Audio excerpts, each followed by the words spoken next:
अस्सलाम वालेकुम दोस्तों, मैं हूं माजिद मलिक और डिस्कवर द वर्ल्ड में आप सबको खुश आमदीद। नाज़रीन गिरामी, आज हम आपको बड़े दुख के साथ इस अजीबोगरीब सूरत हाल से आगाह करने जा रहे हैं कि भारत में इंसानों को कोमा में पहुंचाने वाला इंतहाई खतरनाक और मोहलिक वायरस फैल चुका है।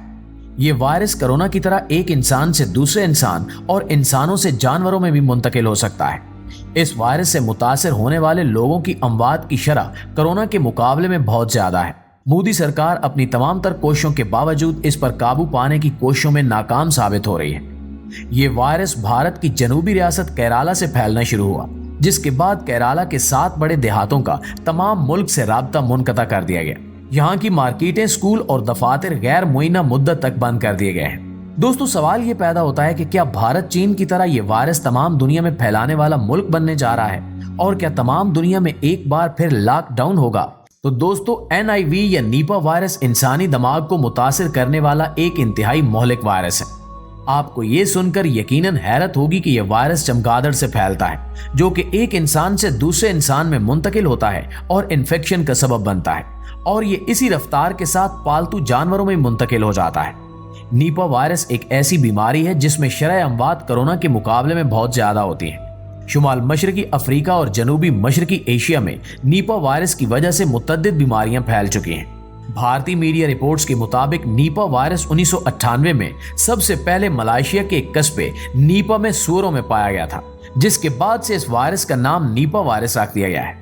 नीपा वायरस चमगादड़ों से फैलने वाली बीमारी है और ऑस्ट्रेलिया में सबसे पहले पाया जाने वाला हैंड्रा वायरस भी इसी ज़मरे में आता है।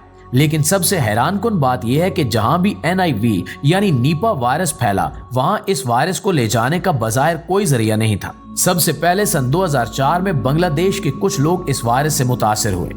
बांग्लादेश में इस वायरस से मुतासिर होने वाले लोगों ने खजूर के दरख्त से निकलने वाले माया का जायका चखा था, और वहां पर चमगादड़ थे जो उस माया को वायरस ज़दा करने का बायस बने। आप जानते हैं कि माहौलियाती तब्दीली की वजह से जब किसी इलाके में बहुत ज्यादा ठंड या गर्मी होती है, तो वहां के परिंदे और कुछ दूसरे जानवर नकल मकानी के जरिए दूसरी जगहों पर मुंतकिल हो जाते हैं। बिल्कुल इसी तरह मौसम में तब्दीली की वजह से नीपा वायरस फैलाने वाली ये चमगादड़ें उन इलाकों से भारत के इलाकों में मुंतकिल हो गई। ये चमगादड़ें फल और दरख्तों पर उगने वाली दीगर अजनास शौक से खाती हैं। चमगादड़ों के थूक के जरिए ये वायरस फलों और दरख्तों के ऊपर मुंतकिल हो गया और वहां से इंसानों में मुंतकिल हुआ।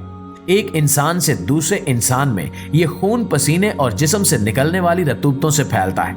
ये एक इंतहाई खतरनाक और मोहलिक वायरस है। इब्तिदाई दिनों में इसकी तशखीस तकरीबन नामुमकिन नजर आती है, क्योंकि काफी दिनों तक इसकी अलामात जाहिर नहीं होती और ये खामोशी से इंसान पर हमला आवर होता रहता है। इसकी इब्तिदाई अलामात बिल्कुल मामूली सी महसूस होती हैं।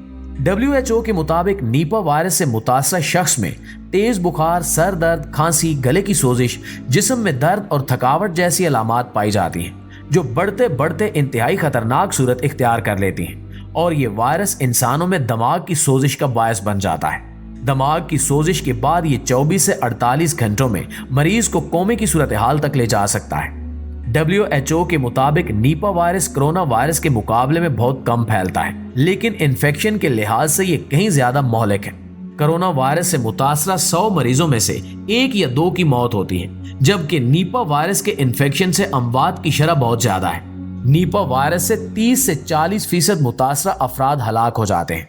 आलमी इदारा बराए सेहत के मुताबिक नीपा वायरस खतरनाक तरीन बीमारियों में से एक है जिसका ताहाल कोई इलाज सामने नहीं आया। ये बराह रास्त दिमाग को नुकसान पहुंचाता है। ऐन मुमकिन है कि हम इसका नाम मुस्तकबिल में बार बार सुने। WHO का कहना है कि इंसानों या जानवरों में नीपा वायरस के इलाज के लिए अभी तक कोई वैक्सीन नहीं बनाई जा सकी। अगर इस वायरस की इब्तिदा में तशखीस न हो सके तो ये इंसान के दिमाग में सोजिश पैदा करके कोमे तक ले जाता है और बिलाखिर इंसान की मौत वाक़ई हो जाती है।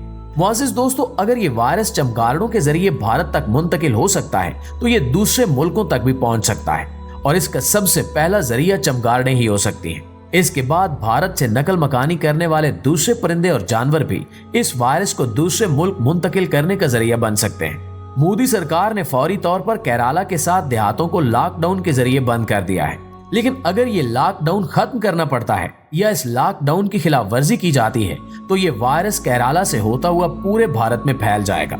और अगर मोदी सरकार सिर्फ जनूबी रियासत केरला में इस पर काबू पाने की कोशिशों में नाकाम हो चुकी है तो वो पूरे भारत में इस पर काबू कैसे पाएगी? اور اگر بھارت کے تعلقات ایشیائی اور دیگر ممالک کے ساتھ قائم رہتے ہیں اور زمینی، فضائی اور بحری راستوں کو کھولا جاتا ہے تو یقینی طور پر یہ وائرس ایشیا اور دوسرے ممالک میں پھیل سکتا ہے۔ چونکہ اس وائرس کی ویکسین ابھی تک موجود نہیں ہے تو پاکستان جیسے ممالک جو پہلے ہی تباہی کا شکار ہیں وہ اس وائرس سے کیسے نپٹیں گے؟ اگر بھارت میں بر وقت اس وائرس پر قابو نہ پایا گیا تو ہو سکتا ہے کہ مستقبل میں تمام دنیا میں ایک بار پھر لاک ڈاؤن کی وجہ بن جائے۔ اس وائرس کی ویکسین نہ ہونے کی وجہ سے احتیاطی تدابیر، سوشل ڈسٹنس اور بر وقت اس بیماری کی تشخیص ہی اس سے بچنے کا واحد ذریعہ ہے۔ بھارتی حکومت کو چاہیے کہ وہ اس وائرس کو کیرالہ میں ہی ختم کرنے کی مکمل کوشش کرے اور اسے تمام بھارت میں پھیلنے سے روکا جائے۔ لیکن احتیاطی تدابیر کے طور پر بھارت کے ہمسایہ ممالک کو بھی اس وائرس کے خلاف نہ صرف احتیاطی تدابیر کرنی چاہیے بلکہ اپنے آپ کو اس وائرس کے حملے کے لیے ذہنی طور پر تیار رکھنا چاہیے۔ ناظرین، اگر ہم غور کریں تو اس وائرس کا علاج نبی کریم حضرت محمد صلی اللہ علیہ وآلہ وسلم کی حدیث میں پوشیدہ نظر آتا ہے کہ صفائی نصف ایمان ہے۔ اگر ہم باہر سے آنے کے بعد، لوگوں سے ہاتھ ملانے کے بعد اور خاص طور پر کوئی بھی چیز کھانے یا پینے سے پہلے اچھے طریقے سے ہاتھ دھوتے ہیں تو ہم نہ صرف کرونا اور نیپا وائرس بلکہ اس جیسی اور بہت سی بیماریوں سے محفوظ رہ سکتے ہیں۔ ہم جب بھی بازار سے کوئی سبزیاں یا پھل خرید کر لائیں تو انہیں تھوڑی دیر پہلے پانی میں بھگو کر رکھ دیں اور پھر انہیں اچھی طرح دھو کر استعمال کریں۔ پانی میں بھگونے کی وجہ سے ان پر لگی مٹی کی گرد کی تہ کے ساتھ ساتھ جراثیم بھی صاف ہو جاتے ہیں۔ اسلام ہمیں نہ صرف اپنی صفائی بلکہ ارد گرد کے ماحول کو بھی ستھرا رکھنے کا حکم دیتا ہے، اور اگر ہم اپنے ارد گرد کے ماحول کو صاف ستھرا رکھیں، کوڑا کرکٹ درست طریقے سے تلف کریں، جانوروں کے رہنے کی جگہ کو اچھی طریقے سے صاف ستھرا رکھیں تو اس بیماری سے محفوظ رہنے میں مدد مل سکتی ہے، کیونکہ یہ جانوروں سے انسانوں میں بھی منتقل ہوتا ہے۔ اگر ہمیں نزلہ زکام یا سانس لینے میں ہلکی سی دشواری محسوس ہوتی ہے تو ہمیں فوری طور پر ڈاکٹر سے رجوع کرنا چاہیے۔ ڈاکٹر حضرات کو بھی چاہیے کہ آنے والے مریضوں میں جب یہ علامات دیکھیں تو انہیں نظر انداز مت کریں بلکہ ان کا بغور جائزہ لیں اور ان کے ٹیسٹ کروائیں۔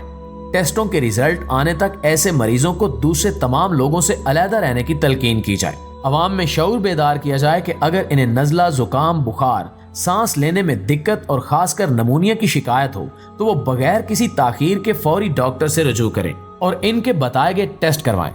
اگر وہ انہیں دوسرے لوگوں سے علیحدہ رہنے کے لیے کہیں تو فوری طور پر اپنے آپ کو اپنے گھر والوں سے علیحدہ کر لیں، کیونکہ ابتدائی مرحلے پر تشخیص اور احتیاط ہی ہمیں اس بیماری سے بچا سکتی ہے۔ اپنی تمام دشمنیوں اور جھگڑوں کو بالائے طاق رکھتے ہوئے ہمیں بھارتی حکومت کی ہر ممکن طریقے سے مدد کرنی چاہیے تاکہ وہ اپنے ملک اور عوام کو اس بیماری سے محفوظ رکھ سکے۔ حدیث رسول صلی اللہ علیہ وآلہ وسلم ہے کہ جس نے ایک انسان کی جان بچائی اس نے پوری انسانیت کی جان بچائی۔ جی تو معزز دوستو، یہ تھی ہماری آج کی ویڈیو۔ اس حوالے سے آپ دوستوں کی رائے کیا کہتی ہے کمنٹ کر کے ہمیں ضرور بتائیے گا۔ انشاءاللہ آپ سے ملاقات ہوتی ہے اگلی ویڈیو میں، تب تک اپنا خیال رکھیے۔ اللہ نگہبان۔